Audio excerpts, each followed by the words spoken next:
আমাৰ কংগ্ৰেছ দলে যোৱা বিধানসভাত ৰাইজৰ যিখিনি জ্বলন্ত সমস্যা এই সমস্যাখিনি আমি কিদৰে উত্থাপন কৰিব পাৰিছোঁ। প্ৰথমতে যে গণতান্ত্ৰিক ব্যৱস্থাত শাসক বিৰোধী উভয় পক্ষই জনপ্ৰতিনিধি নিৰ্বাচন কৰে এটাই উদ্দেশ্য যে ৰাইজৰ মৌলিক সমস্যাসমূহ যদি চৰকাৰ থাকে চৰকাৰে সমাধান কৰিব লাগে, আৰু যদি কোনোবা বিৰোধীত থাকে ৰাইজৰ সমস্যাখিনি বিধানসভাৰ মজিয়াত উত্থাপন কৰিব লাগে। নন্দিতা দাস ডাঙৰীয়ানী, জাকিৰ সিকদাৰ, আব্দুল ৰহিম আহমেদ তেওঁলোকে এটা ডাঙৰ ইছ্যু এটা আমি আনিছিলোঁ যে ব্ৰহ্মপুত্ৰৰ ওপৰত যিটো এটা সন্তুলি আৰু আমাৰ বহু এটা ব্ৰিজ এটা হ'ব লাগে বুলি এটা ডাঙৰ ডিমাণ্ড এটা দিয়া হৈছে। বৰপেটাত এখন বিশ্ববিদ্যালয় লাগে।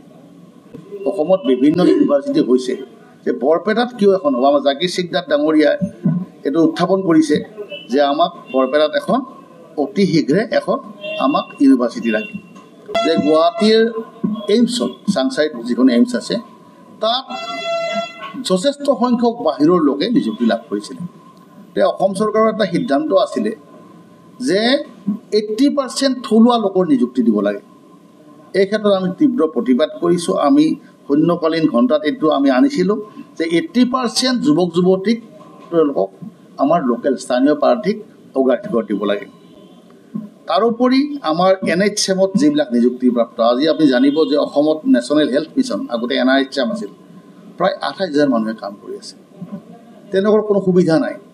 আৰু তেওঁলোকে আপোনালোকে জানিব যে তেওঁলোকে যদিও গভৰ্ণমেণ্ট অফ ইণ্ডিয়াৰ স্কিম অন্যান্য ৰাজ্যত কিন্তু তেওঁলোকক নিয়মীয়া কৰাৰ কাৰণে এটা সিদ্ধান্ত গ্ৰহণ কৰিছে। যে আমাৰ অসমৰ ক্ষেত্ৰতো আমি এই কথাটো আনিছোঁ। মই বিধানসভাত এই বাজেট বিতৰ্কত এই কথাটোৱে আমি কৈছিলোঁ যে মাননীয় অজন্তা নেওগ বাইদেউ GST যিখন কাউন্সিল আছে, আৰু তেওঁলোকে সময়ে সময়ে GST কাউন্সিল কৰি পেলাই তেওঁলোকৰ টেক্সবিলাক বৃদ্ধি কমোৱাৰ প্ৰস্তাৱ দাঙি ধৰে আৰু সেইমতে টেক্সবিলাক দিয়া হয়। আজি কেইদিনমান আগতে মই পেপাৰত পঢ়িছিলোঁ আমাৰ সৰ্থেবাৰীৰ কহাৰ শিল্পী এটা 1 কোটিৰে কিমান টকাৰ GST দিয়া হৈছে। যে এই ক্ষেত্ৰত কথাটো মই ক'বলৈ গৈছোঁ যে আমি এই কথাটো কিয় বুজি নাপাওঁ। মই সদনত নিজে উত্থাপন কৰিছিলোঁ যে হীৰাৰ GST 3%, কাঠ পেঞ্চিলৰ GST 18%। সেইটো কেনেকৈ কথা হ'ব পাৰে। মই তেতিয়া আমাৰ মন্ত্ৰী মহোদয়ে উত্তৰ দিছিলে, আমাৰ চন্দ্ৰমোহন পাটোৱাৰী পাৰ্লিয়ামেণ্টাৰী মিনিষ্টাৰ আছিলে, তেখেতে কৈছিল যে এইটো হেৰি কৰে, এইটো গভৰ্ণমেণ্ট অফ ইণ্ডিয়াৰ পৰা আহে। মূল নহয়, GST কাউন্সিলৰ সদস্যসকলে সময়ে সময়ে টেক্সবিলাক উল্টা পাল্টা কৰিব পাৰে। আমাৰ মাননীয় বিত্তমন্ত্ৰী ডাঙৰীয়ানী এই প্ৰস্তাৱটো কিয় দিব নোৱাৰে। আজি কাঠ শিল্পৰ ক্ষেত্ৰত GST যদি দিব লগা হয় ন্যূনতম GST দিয়ক 3% বা একেবাৰে ন্যূনতম GST দিয়ক। যদি দিবই লাগে GST, ন্যূনতম দিবৰ কাৰণে প্ৰস্তাৱ দিব পাৰে। সেই প্ৰস্তাৱটো কেন্দ্ৰীয় চৰকাৰে বিবেচনা নিশ্চয় কৰিব। কাৰণ তেওঁলোকৰ অসমতো তেওঁলোকৰ চৰকাৰ, দিল্লীও তেওঁলোকৰ চৰকাৰ। যে এইবিলাক আমি উত্থাপন কৰিছোঁ। আৰু আমি ঘটনাটো হ'ল যে আমি হস্পিটেলখন কৰিছোঁ, হস্পিটেলখনত ডক্টৰ আছে নে নাই, বা তাত উপযুক্ত নাৰ্ছ আছে নে নাই, ট্ৰেইন নাৰ্ছ আছে নে নাই, বা তাত থকা নাৰ্ছবিলাকে বা ডক্টৰবিলাকে সুবিধাখিনি পাইছে নে নাই। কেইবাটাও ফেক্টৰে কাম কৰে। সেইকাৰণে আপুনি দেখিব যে আমি ছুপাৰ স্পেচিয়েলিটি আজি এইমছত সেইদিনা আমি নিউজ পাইছিলোঁ যে অসমত এইমছ হ'ল। আমি খুব ভাল পালোঁ যে অসমত এইমছ হৈছে। কিন্তু এতিয়া অসমত আপুনি বিশ্বাস নকৰিব, এইমছৰ পৰা ৰেফাৰ কৰে গুৱাহাটী মেডিকেল কলেজ।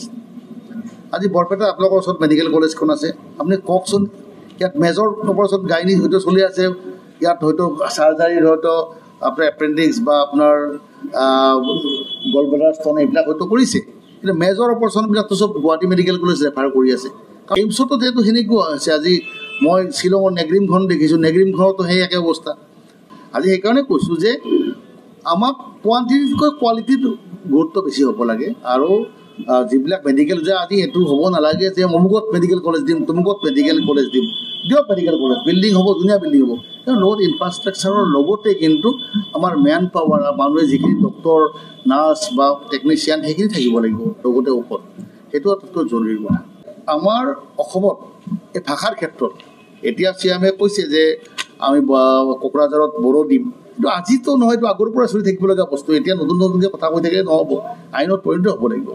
আমিতো দেখা নাই এতিয়া যে চাইনবোৰ্ডসমূহ অসমীয়াতে লিখা, এইবিলাক দেখা নাই আজিলৈকে। বা এতিয়া আপুনি কওকচোন আমাৰ DC অফিচতে হওক বা অন্যতে হওক ক'ত অসমীয়াত টুটিং কৰা দেখিছে? হয়তো অসমীয়াত মই নোট দেখা নাই আজিলৈ, চবতো ইংলিছতে চলি আছে আজিলৈ, ছেকেণ্ডতো চলি আছে। কিন্তু আমি আইনখন ঠিকে আছে। আজি বিধানসভাই আইন প্ৰণয়ন কৰে, আইন প্ৰণয়ন কৰিলেই নহ'ব। আমি এনেকুৱা বেয়া বহুকেইখন আছে, সাংবাদিক উকিল বন্ধু বহুতকেইখন থাকে, হাজাৰ এনেকুৱা বেয়া এক্ট থাকে, কিন্তু আইনবিলাক আমি কৰিছোঁ নে নাই? সেইকাৰণে এইখিনি কথা আপোনালোকৰ গাতলৈ প্ৰকাশ কৰিলোঁ। মই ভাবোঁ আগন্তুক দিনত